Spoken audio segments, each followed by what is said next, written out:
অভিজিৎ মণ্ডলের মেডিকেল পরীক্ষা করা হয়েছে বিআর সিং হাসপাতালে। সরাসরি চলে যাব আমাদের প্রতিনিধি আবির দত্তের কাছে। আবির, मेरा सफेद तुरंत खुले, भरपूर झाग दे और इसकी स्मार्ट साइंस दे स्मार्ट केयर और फ्रेशनेस। मेरी चॉइस मेरा सफेद।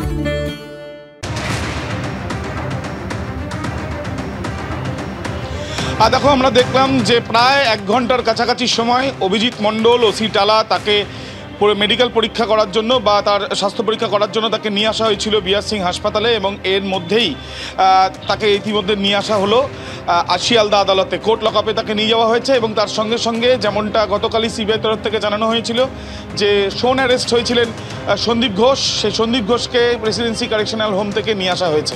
কিন্তু আজকে দেখা যাচ্ছে যে বেনজির নিরাপত্তা বলয়ের মধ্যে রাখা হয়েছে কোর্টের চত্বরকে। ভগবান সাহেব দেখাচ্ছে যে একের পর এক হোমগার্ডদের আমরা দেখছি ঠিক এই যে ব্যারিকেডের সামনে। এটা প্রথম ব্যারিকেড নয়, এর আগে আরও একটি ব্যারিকেড আছে যেখানে অফিসার লেভেলের আধিকারিকরাও রয়েছেন।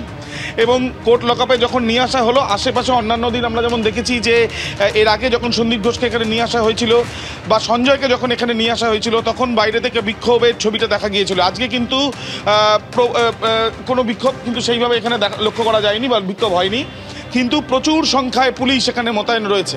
আজকে দুপুর 2টো নাগাদ এই শুনানি হতে পারে এমনটাই জানা যাচ্ছে, এবং সেখানে সিবিআই তরফ থেকে এই যে দুজনকে গ্রেপ্তার করা হয়েছে, অর্থাৎ রেপ অ্যান্ড মার্ডার কেসে যে প্রথম গ্রেপ্তার, এই দুজনের বিরুদ্ধে কী কী তথ্য প্রমাণ তারা পেলেন তারা আদালতের কাছে জানাতে পারেন এবং তারা হেফাজতও চাইতে পারেন দুজনকে, এমনটাই জানা যাচ্ছে। একেবারে আদালতের দিকে আমাদের নজর রয়েছে এবং এই তদন্তে কি কি তথ্য প্রমাণ আজ পেশ করবে সিবিআই সেদিকেও নজর রয়েছে। যে ছবি আপনারা দেখতে পাচ্ছেন শিয়ালদা আদালতের ছবি, ইতিমধ্যেই আরজিকর মেডিকেলের প্রাক্তন অধ্যক্ষ সন্দীপ ঘোষকে আদালতে নিয়ে আসা হয়েছে এবং সেই সঙ্গে টালা থানার ওসি অভিজিৎ মণ্ডল তাকেও শিয়ালদা আদালতে নিয়ে যাওয়া হয়েছে।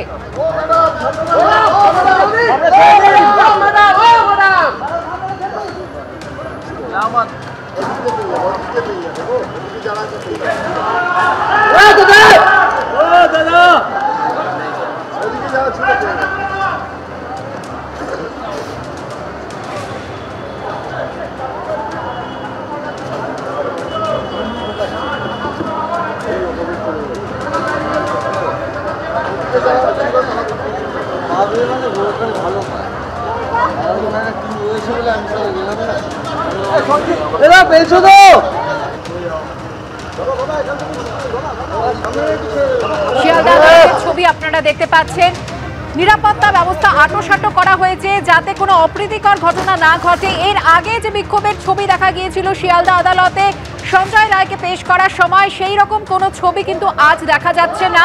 এবং যে ছবি ইতিমধ্যেই আপনাদের সামনে আমরা বারবারই তুলে ধরছি, শিয়ালদা আদালতের বাইরে প্রচুর পুলিশ কর্মী মোতায়েন করা হয়েছে, নিরাপত্তা আঁটোসাঁটো করা হয়েছে।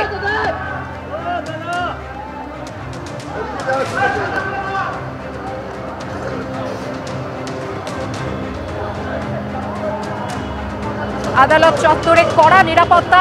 কিছুক্ষণ আগেই আপনারা দেখেছিলেন টালা থানার ওসি অভিজিৎ মণ্ডলকে যখন সিজিও কমপ্লেক্স থেকে বের করে নিয়ে যাওয়া হচ্ছিল মেডিকেল পরীক্ষার জন্য বিআর সিং হাসপাতালে, তখন সিজিও কমপ্লেক্সের সামনে উত্তেজনা সৃষ্টি হয় এবং সেখানে দেখা যায় যে কিছু বিক্ষোভকারী তারা আসেন, তারা স্লোগান দিতে থাকেন কলকাতা পুলিশের বিরুদ্ধে, এমনকি জুতোও দেখানো হয় টালা থানার ওসিকে উদ্দেশ্য করে।